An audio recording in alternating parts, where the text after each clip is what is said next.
Welcome to Beating Cancer Daily. Beating stage 4 cancer for 30 years still takes my breath away every time I say it.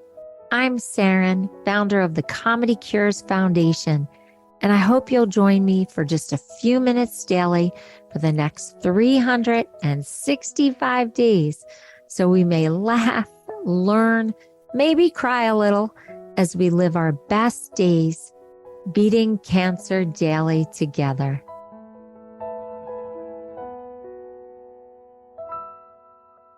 My guest is having a hot flash. Now, I call them power surges because I think it's more than just a hot flash. But you can't see comedian Missy Hall, but she has her big, huge mop of hair held up off her neck. We've all been there. And her face is bright red, and you can see her cheeks and nose are starting to glisten from the sweat. We are living a hot flash real time right now. It's the worst. I mean, I shouldn't say that. There are things that are much worse, but honestly, I think this has been the most miserable part post treatment. And I don't even get cute rosy cheeks. I could just get like this giant red nose. There's nothing, like there's no dignity in my power surges, as you call them. Missy, has it happened on stage? Yes. Oh no. Oh, there, and the thing, and you know, when you're standing under the lights and the hot lights that are blinding, it's blinding, it's hot. And then suddenly that feeling, that awful tingling, and then just the sweating, and it'll drip down. Like I will sweat like a rock star. And people must be looking at me like all she's doing is talking. Like, I bet it could come off as nerves, and you are so fearless on stage. It's so true. I'm like, I'm not scared at all. I'm so gross. And people will hug me after the show. I'm like, clothes and you're sticky. And I'm sticky. Yeah. Yeah, like in case anybody's looking for a sex symbol, here you go. It's the worst. Well, this is episode 15 of Beating Cancer Daily with comedian Missy Hall, who has just been told that she is in the stage of survivorship and no longer considered a patient. So I like to honor that every episode, Missy, because it's just really, you've entered the club, girl. You've entered the club just on the part of this power surge Missy's happening. You can't see her, but her hair is now wet.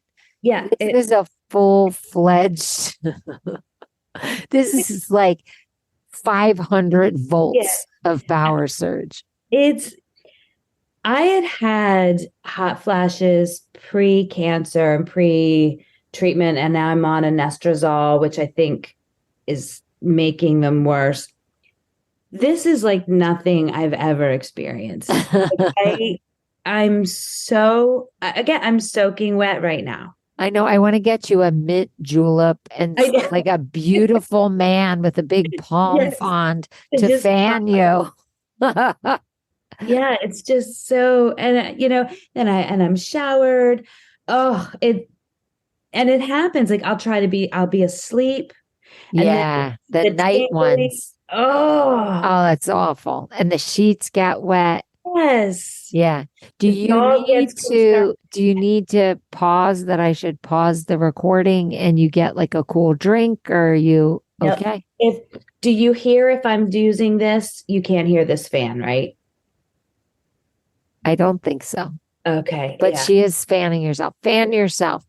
And I will talk about you for a second while you fan yourself.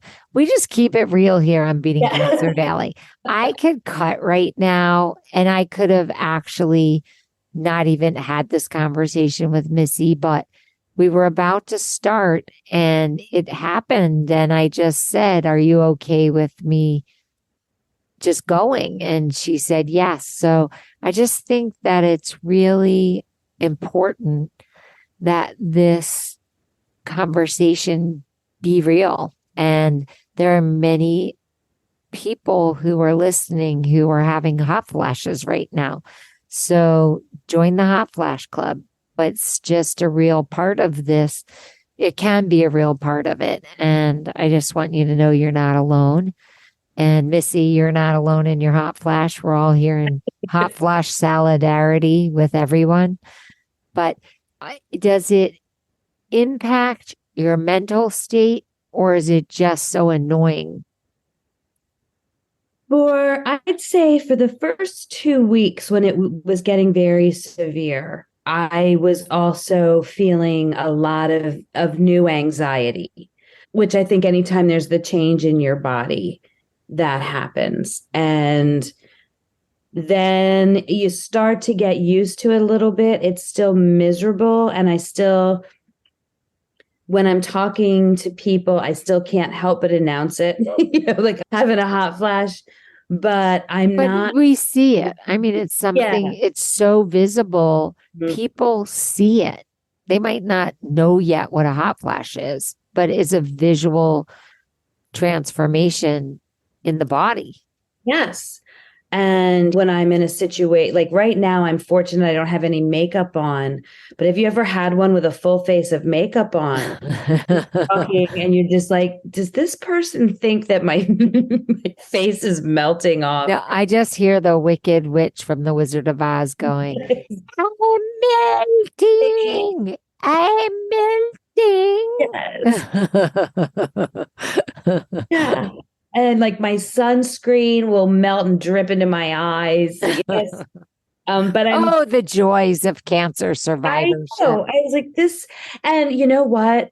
I feel so guilty. I'm glad you said that, because I feel so guilty that I keep complaining about this, because I am having hot flashes because I made it through treatment, because there is a medication that they can give me to help prevent the cancer from coming back. And I do feel like such a jerk complaining about one of the side effects, but it's debilitating in the moments that it's happening.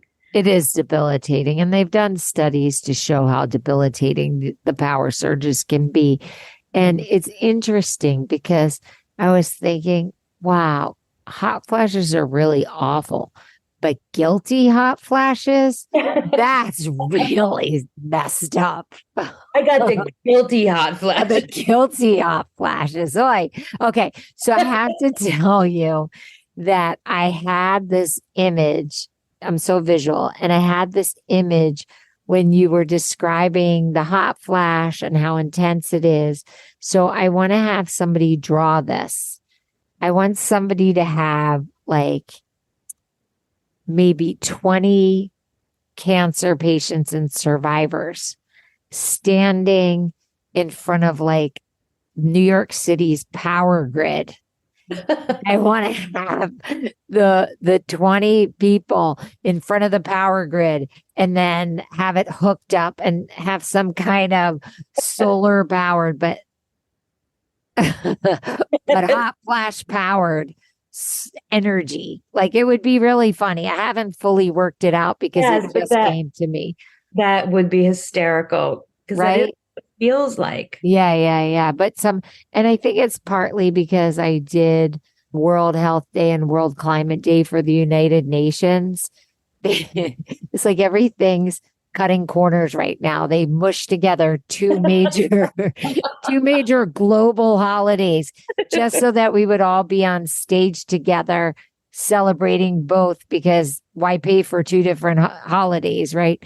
So yeah, it was World Peace Day and World Ecology Day, and it was pretty cool. I mean, it was Oprah, Ringo, Leonardo DiCaprio, Shakira, Jane Goodall, just a lot of celebrities and little old Saranne Rothberg, host of Beating Cancer Daily, stage 4 cancer survivor in like micro print. Like they were in a headline and you needed a magnifying glass to say my name. But you were I was there. I Yeah. was on that stage. Yes, I was. Yes, I was. I was on that stage. Yeah, they were, I think, satellited in and pre-recorded and all that. But the fine print people, we actually performed on stage. That's how it goes. The fine print people are the ones that actually have to do lots of stuff before they become the big print people. But everybody's saying you're in the press release. Don't tell people that it's fine print. No one's going to go read the press release. They're just going to know that you did this big thing. And I'm like, I don't know. I don't take myself that seriously that I can't be self-deprecating about. I love self-deprecation. I really do. Not being cruel to oneself, but just when we keep that perspective, we don't become self-important. Yeah. Well, I have to tell you, we were talking about this earlier and we both agree. And if you've never listened to an episode, Missy has been unbelievably gracious to be here with us at Beating Cancer Daily for 15 now. Today is episode 15 of our many, many hundreds of episodes of Beating Cancer Daily, and allowed us to follow her through her entire cancer journey from diagnosis till now. And we always like to explore the comedic mindset and the comic perspective. And just what you're saying, Missy, is so important to point out. And I want to thank you that you can use this kind of self-teasing because it's fun. It makes you not a narcissist. It makes you not so self-important, take yourself so seriously. But boy, is it fun sometimes to be self-deprecating. It is. It's fun because, well, it can do so many things. Like I notice in medical situations, if I say, I'm going to need you to slow down, I have a bachelor's degree. You have many years and youth on your side, many years of education and youth on your side. I need you to slow down and talk to me like you would talk to a communications major, not somebody who's been through medical school. Right. Or a 5-year-old. Yes. Yeah. I do that when people try to teach me about my computer. I'm like, talk to me like I'm 5. Well, wait, I just want to honor what you just said, because how cool is that? Because the doctors only have a very short amount of time with us. So you do feel very rushed in a lot of these appointments. And you could say, hey, doc, we're talking about my life and death scenario here. But you found a way through comic perspective to get the point across, but not piss them off or make them self-conscious or call them out on the fact you're only getting a very quick appointment and or that it's just too complex. And that was really clever. I find that really in so many situations, when you're trying to acquire information, if you don't get it right away, if you just explain it like that, it gives the person that moment to be like, oh yeah, why she has no background knowledge in this, right? And everybody can laugh for a minute and then get back. It's a reset. It's a brilliant reset. Mm-hmm. A brilliant reset. We were talking about how you go through these experiences and people say things to us as cancer patients and survivors that can be quite alarming and hurtful. And I do have an episode on this called Cancer Say What? But there are moments in the cancer journey that can be very difficult. and some of them sneak up on you. Mm. And I want to talk about what just happened at your MRI. Well, actually, it was me watching a scene of an MRI in a movie. Oh, wow. Yes, I was watching a movie where someone was getting an MRI. And sitting here on the couch with my husband, I had to I was like, I need you to pause for a second because, Saranne, the noises of the machine, the lights in the scene, all of it took me right back to the hospital. Wow. I had Wow. had a moment like that. It was crazy. And we were watching a scary movie of all things. And my husband's like, what? He's like, you don't usually get scared. I'm like, I'm not scared. I'm very uncomfortable. I am literally feeling like I'm back at the hospital. Wow. That's real PTSD. That's real post-traumatic stress. That's real post-traumatic stress. And that is so real in cancer treatment and survivorship because things are happening so fast that you don't have time to process everything that's going on and happening to you. Now, when you are in an MRI machine, do you have like anxiety or are you claustrophobic? Because some people are incredibly claustrophobic in that machine. Yes, the part that I feel good about is I've had MRIs where I only had to go partially in and it helps. I hate it. I hate it. I hate it. Do you listen to music? Yes, I listen to music. Because you don't like that bang, bang, bang, bang thing. Bang, bang, bang is too much.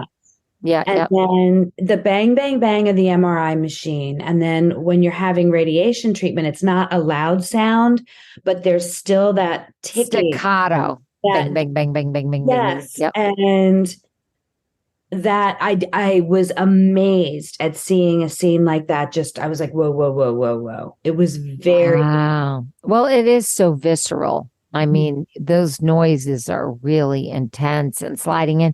Have you ever seen the open MRI machine? I haven't. Oh, okay. You might want to find out where in your area they have an open MRI. It's much less triggering, I've heard. Okay, that would make sense. That would make sense because I think when you've been in that equipment and heard those sounds, and for some, it's like with radiation treatments and things that you just go over and over and over and over and over again, and then it's over, you just get back to your life, and then suddenly there's this trigger was huge. And that was one thing that Jeremy was like, he's like, I can't imagine what that would be like. He's like, you didn't see, and that was the thing. He's like, you didn't seem scared when you were going to radiation and when you were going for tests. And I'm like, I was like, I can't describe it. I feel fear now. I just hearing the sound and all of that. It's a scary thing that it's still living in my brain is what I think. Well, it's interesting because it is so vibrationally strong. Those sounds and being in those poses and having to be so still, you feel the vibration in your system. So those memories live on. I actually have somebody that I want to recommend to you that I think could really help you get rid of that. And it's not hypnosis. I mean, hypnosis would probably work, but it's a woman out of Belgium that I really like. I did a session with her and I've sent people to her before, and she really helps release memories or car accidents, stressful situations, things that are just stored in the mind, body, and spirit that aren't serving you, that you want to get rid of or have closure on.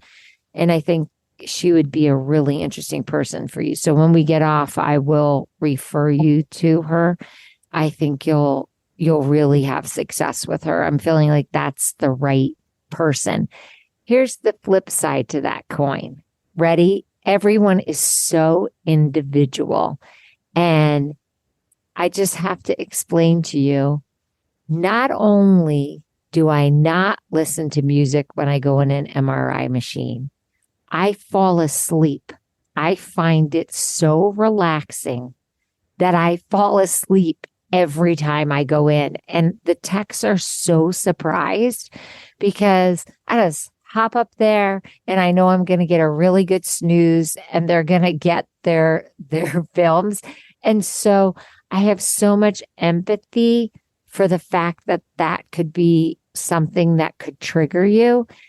But I also just kind of am in complete awe that we are talking about this. And it's something that I really would never have thought of or thought that would happen, because to me, it's a non-event. And so I think that just further shows how everybody is so different on how they process this. And there's no right or wrong way. And what triggers me would be something that you would probably not care about. And I'm really happy that we're talking about this, because I think there are people who are on either extreme and then people in the middle. And just to hear people talk about it so honestly and openly, people find it breaks down the isolation and loneliness of what we go through. Absolutely. And I think the biggest shock for me was that I didn't know that it was still in there. I had no idea that had bought. I didn't know. I know the day that I went in for the radiation, like mock-ups where they do the films and the tattoos and stuff, I did just inexplicably start crying that day when I was in the machine, because it felt so real, and maybe that was still in there. But if you had asked me if I felt fear during that time, my answer to you would be no. I'm so grateful that they can treat this. I'm so grateful for the treatment. I didn't feel fear. And then now, a month after the fact, watching that just, that's so amazing. Post-traumatic stress is so sneaky. Yeah, that was very strange. Yeah. I'm glad that Jeremy was there when it happened, because I'm sorry I'm laughing, because the funny part was I'm so glad that he was there. But then when he was done being nurturing with me, he said, honey, I can't watch this movie anymore because I'm too afraid something's going to pop out. oh.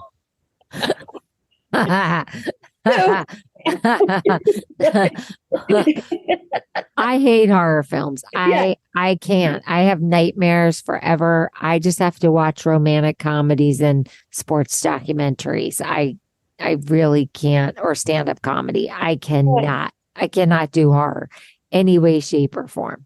Yeah, it was a series that I had started with the first one, and we were all excited that this one, The Red Door, was available. I was like, oh, it'll be fun. And it didn't feel, I mean, I was having fun, but he was like, I was actually having this dramatic moment of, oh my gosh, this feels awful. He's like, well, I'm terrified. I can't watch. So I don't know which one of us was in worse shape, but for very different reasons. Do you think that if you examined this hot flash post-traumatic stress MRI situation, that it might release a little bit of the stranglehold, particularly the MRI trigger? Do you think if we thought about it, or is it too soon? Do you think if we thought about the elements of having an MRI scene in a movie trigger you to being so uncomfortable, or we looked at the MRI experience and we made fun of the MRI experience, that you could eventually bring it to stage, because so many people have had MRIs, or not even bring it to stage, just use it as your own healing mechanism. Do you think if we looked at it comedically, it might take away some of its punch, or do you think it's too soon? No, for me personally, nothing has felt too soon when it comes to humor, at least in this particular scenario in life. And no, it's not too soon, because there's part of me that also thinks it's hilarious that I could do all of this stuff and then be scared of a noise that sounded like, like I was like, I mean, there's something like, okay, is it the sound of home invaders, or is it this, like, no, it's the ticking of an MRI machine that makes No, I do think we could look at it from that funny perspective.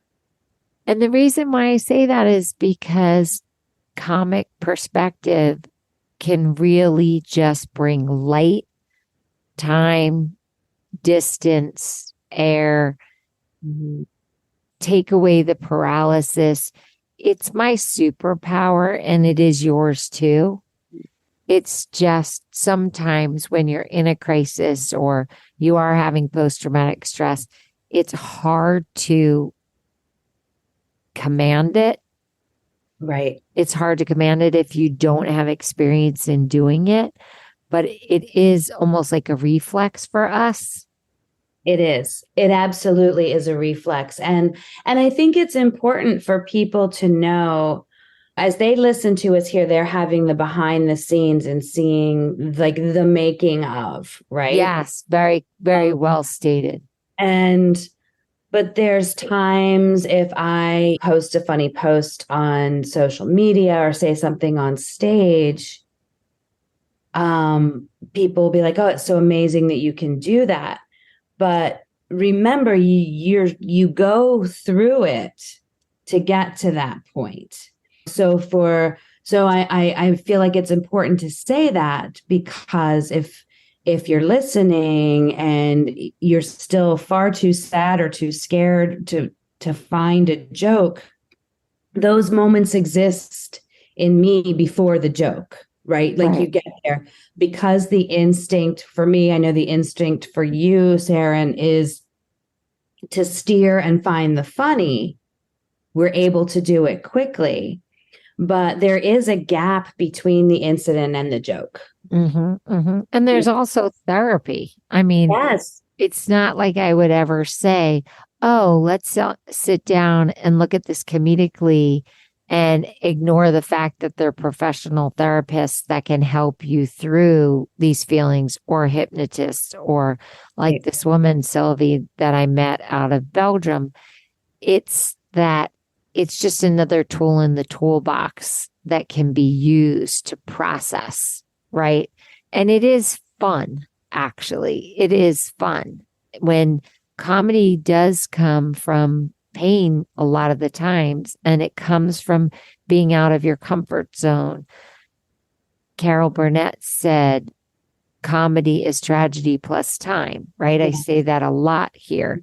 So it'll be interesting to see if you can find the funny in this stress, and how that then either manifests on stage, or you just call me and tell me what it is, or you tell us here on Beating Cancer Daily. But what you described has happened to all of us. And just listening to a patient that I was speaking to today, she told me a similar story, except it was that she was getting a wig, and the person came in to the room where she was sitting and said, so are we going to do the buzz cut? My mouth dropped open.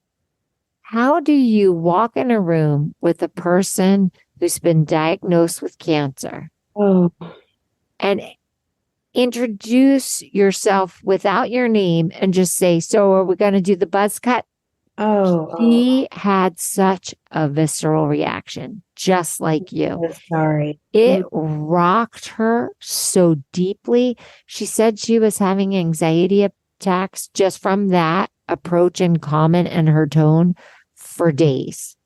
For days. She reprimanded the person.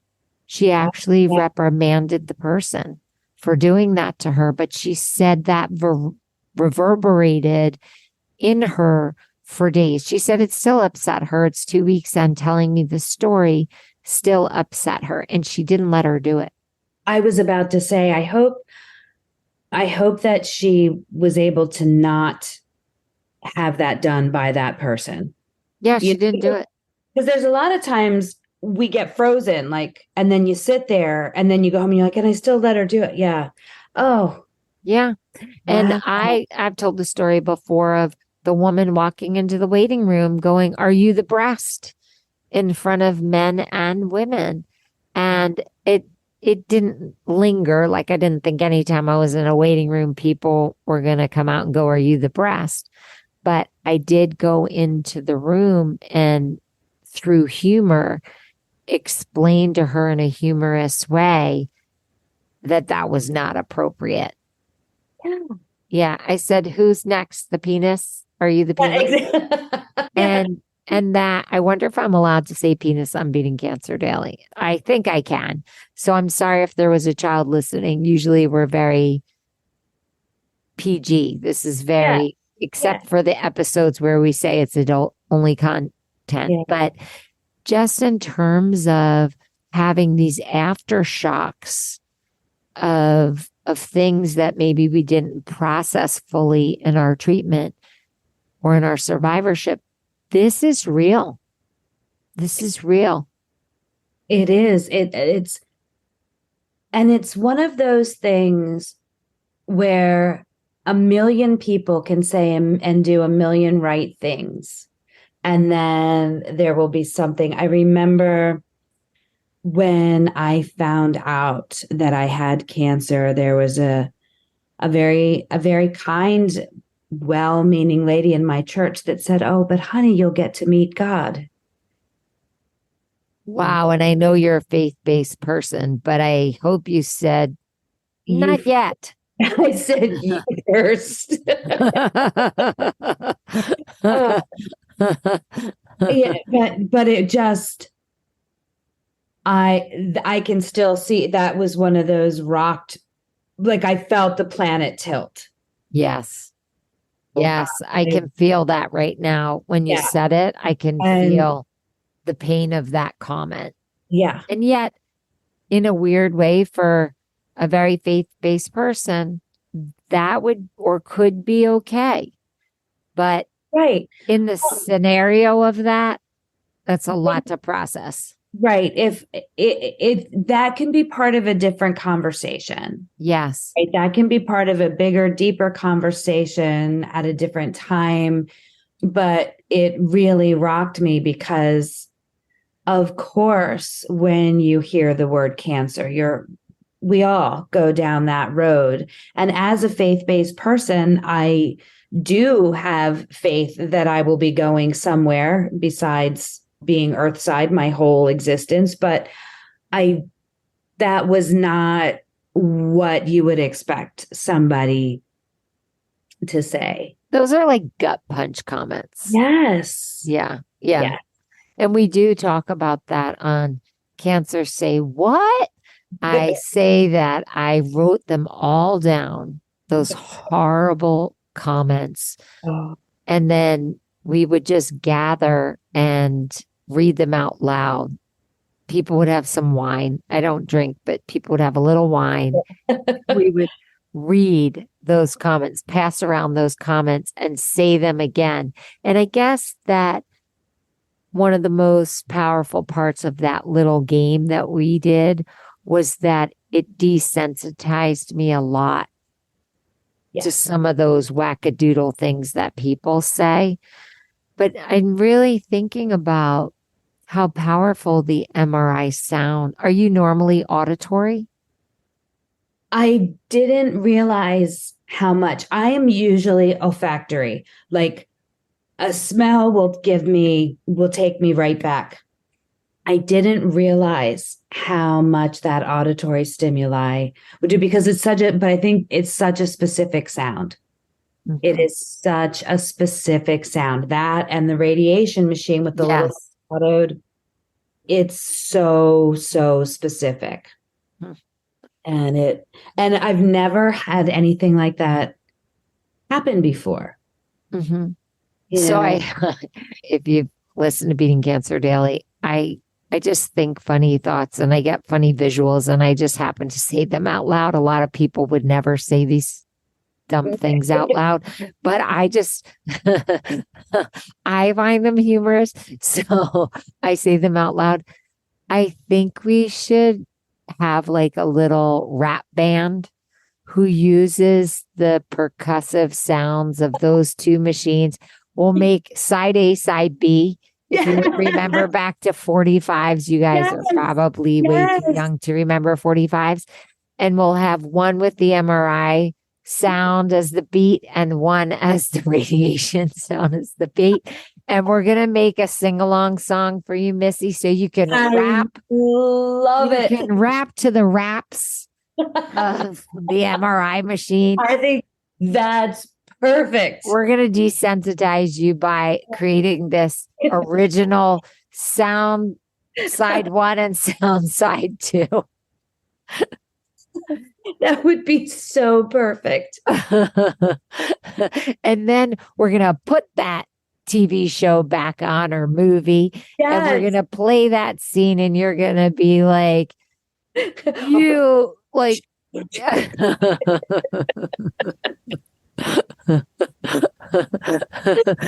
Somebody very, very high up in like, I don't want to say like in the justice system said to me today, it's a friend and we were just chatting and said to me, how does that mind of yours work? You think of the most absurd things all the time. How do you get anything done?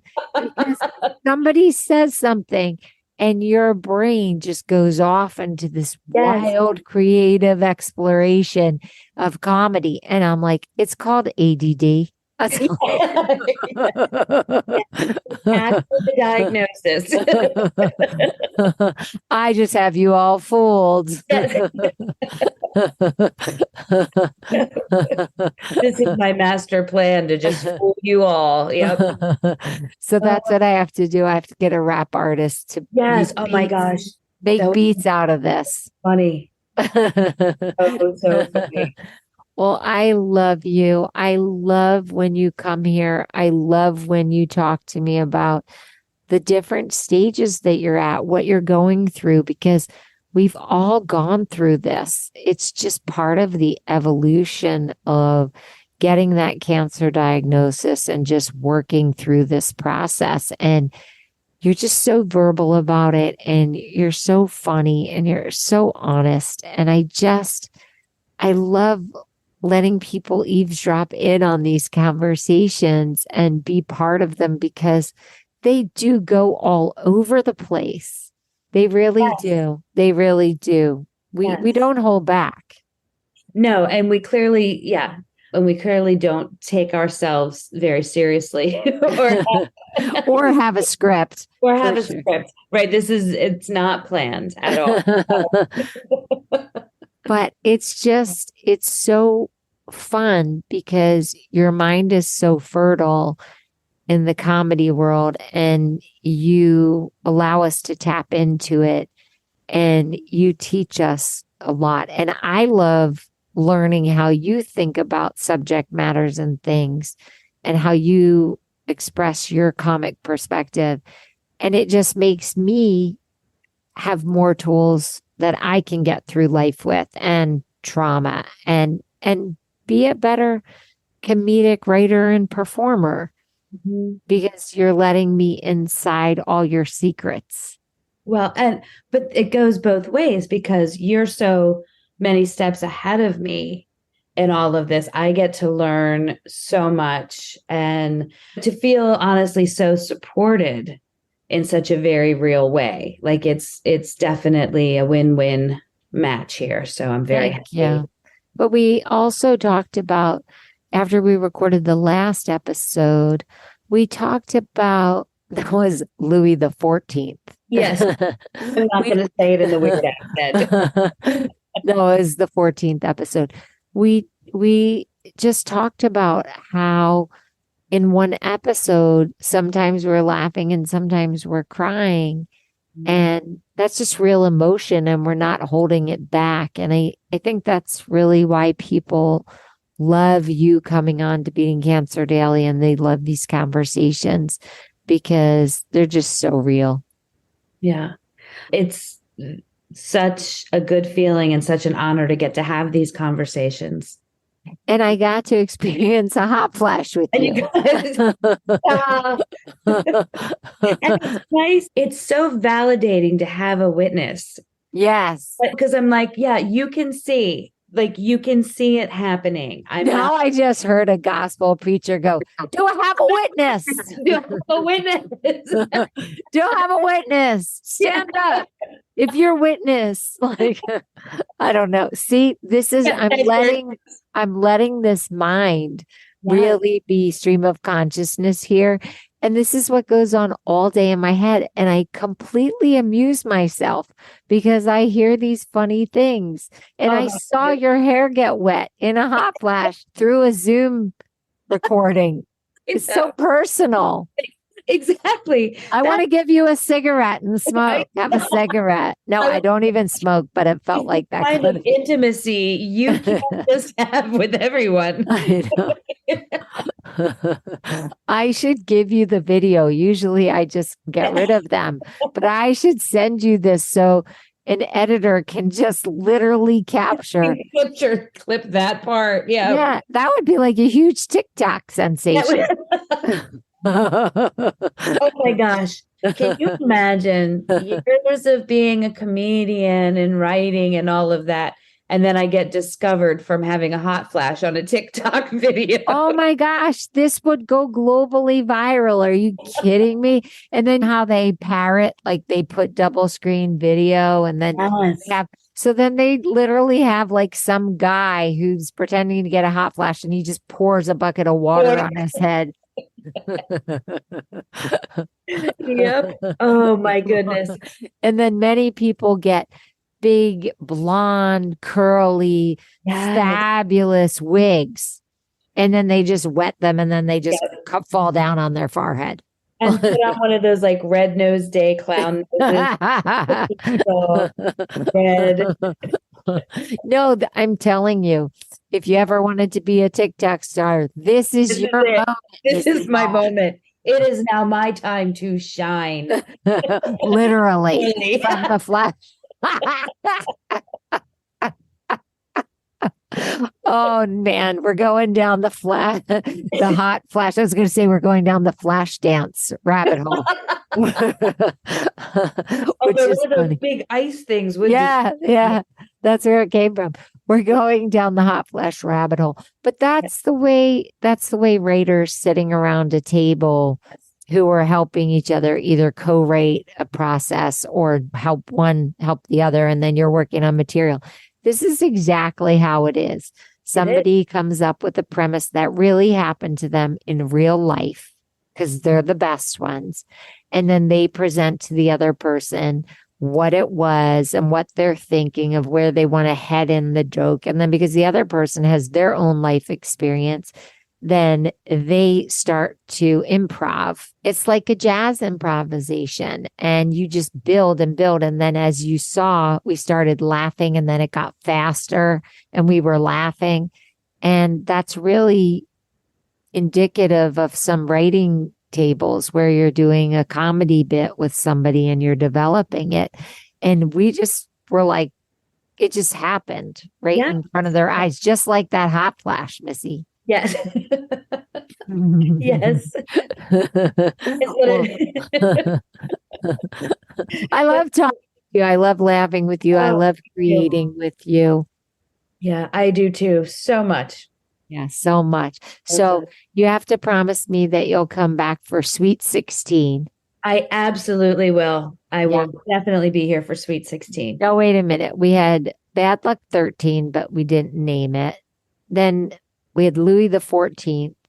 And isn't the 15th the Ides of March? Like I was 15? gonna say that's what I'm remembering is the Ides Yes. of March. Yes. So this is the Ides episode. I guess. And then Sweet 16. And then Sweet 16 we'll have.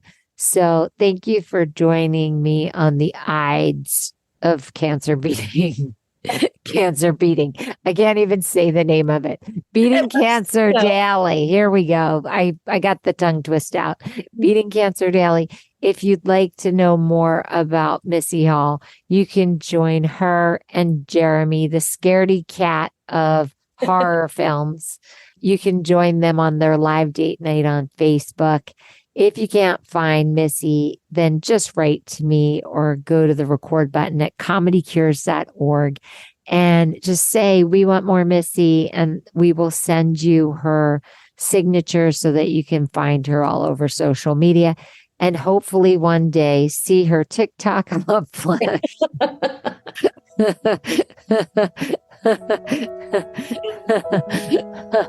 I'll see you tomorrow. Have a blessed day.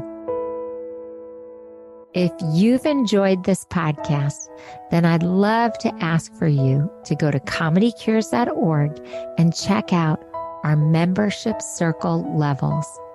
You will find even more resources and more programming, like our live virtual Q&A sessions with me, our live Comedy Cures events with our very talented comedians, live health builder workshops with Jackie Bryan, hosted by me, a robust monthly newsletter, plus much more. It's really an exciting community. So please consider becoming a member, giving it as a gift, telling your friends, telling your hospital support group all about this community. I can't think of a more empowering way to go through a cancer journey or your survivorship or your caregiving experience than with us at Beating Cancer Daily. It's truly an honor to serve you. Thanks so much. See you tomorrow. Guess what time it is? It's time for me to read the disclaimer. Beating Cancer Daily and the membership circle are not in lieu of medical advice or treatment. They are for entertainment purposes only. Please consult your healthcare team to review your best strategy. Thanks for listening.